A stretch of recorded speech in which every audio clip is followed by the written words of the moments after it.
Shalom Bapak-bapak, Ibu-ibu, saudara-saudara sekalian. Kita ketemu lagi di Renungan Pagi Embun Surgawi. Hari ini saya ambil judul Jangan Remehkan Yang Kecil. Jangan remehkan yang kecil. Sebelum membaca Alkitab dan merenungkan, mari kita minta pimpinan Roh Kudus. Kita berdoa. Terpujilah nama-Mu Tuhan Allah yang Maha Kasih, yang Maha Baik. Ya, kasih dan kuasa-Mu yang tidak berubah dulu, sekarang, sampai selama-lamanya. Yang akan memimpin hamba-Mu dan Bapak-bapak, Ibu-ibu, saudara sekalian yang diberi anugerah kesempatan untuk mendengar firman ini. Kiranya Tuhan memberkati, siap untuk mendengar dan juga siap untuk melakukan dengan pertolongan Roh Kudus. Dalam nama Yesus kami berdoa. Amin. Matius 25 ayat 21. Maka kata tuannya itu kepadanya, baik sekali perbuatanmu itu, hai hambaku yang baik dan setia. Engkau telah setia dalam perkara kecil, aku akan memberikan kepadamu tanggung jawab dalam perkara yang besar. Masuklah dan turutlah dalam kebahagiaan Tuhanmu. Demikianlah firman Tuhan, bahwa kita jangan meremehkan yang kecil. Kalau kita setia dari yang kecil, maka Tuhan menjanjikan perkara yang besar. Janji ini kita harus pegang, karena janji firman itu adalah setia, murni, pasti, abadi, teruji dan terpenuhi serta digenapi. Jadi kita pegang ayat-ayat ini, janji ini, dan kita perlu setia dari yang kecil. Kita ingat akan Daud diremehkan oleh Goliat yang begitu besar, sehingga Daud merasa itu kecil. Tetapi ternyata yang kecil itu kalau bersandar kepada Tuhan menjadi besar kuasanya menghadapinya, sehingga Goliat yang besar dapat dikalahkan. Juga jangan meremehkan persembahan 2 pesa dari janda miskin itu, karena ia lebih baik daripada persembahan yang besar dari kelebihannya masing-masing. Itulah penilaian daripada Yesus, sehingga kita jangan meremehkan yang kecil.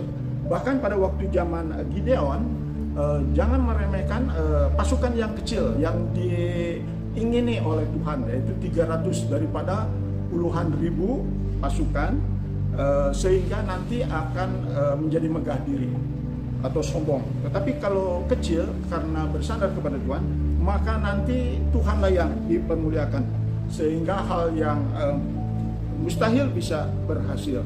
Juga jangan meremehkan kota yang kecil, yaitu Bethlehem. Di sanalah akan lahir seorang yang besar, yaitu raja dari segala raja, yaitu Yesus Kristus. Juga jangan meremehkan anak kecil, karena anak kecil juga dipakai oleh Tuhan, sehingga ia bisa mempersembahkan 5 roti dan 2 ikan. Dan juga sikap-sikap anak kecil juga dihargai oleh Yesus. Kalau ingin menjadi besar di surga, maka kita harus seperti anak kecil itu. Demikian juga hati-hati dengan lidah yang kecil, karena sangat berbahaya.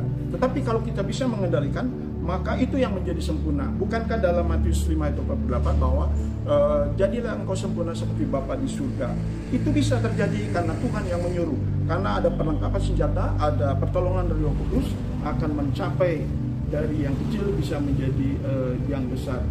Nah, juga pada waktu kita ingat hukum Taurat, atau juga ada anak muda yang kaya. Kalau hukum Taurat ada 10, walaupun yang besar 9, kalau satu meleset, yang kecil jangan diremehkan, sehingga semuanya akan sia-sia. Demikian juga anak muda yang kaya sudah melakukan 9, satu gagal, maka juga sia-sia atau 0, karena ia cinta akan uang. Nah, itulah yang saya bisa sampaikan. Marilah kita jangan meremehkan hal yang kecil, supaya kita bisa menikmati yang besar. Inilah lagu yang dapat mengingatkan kita.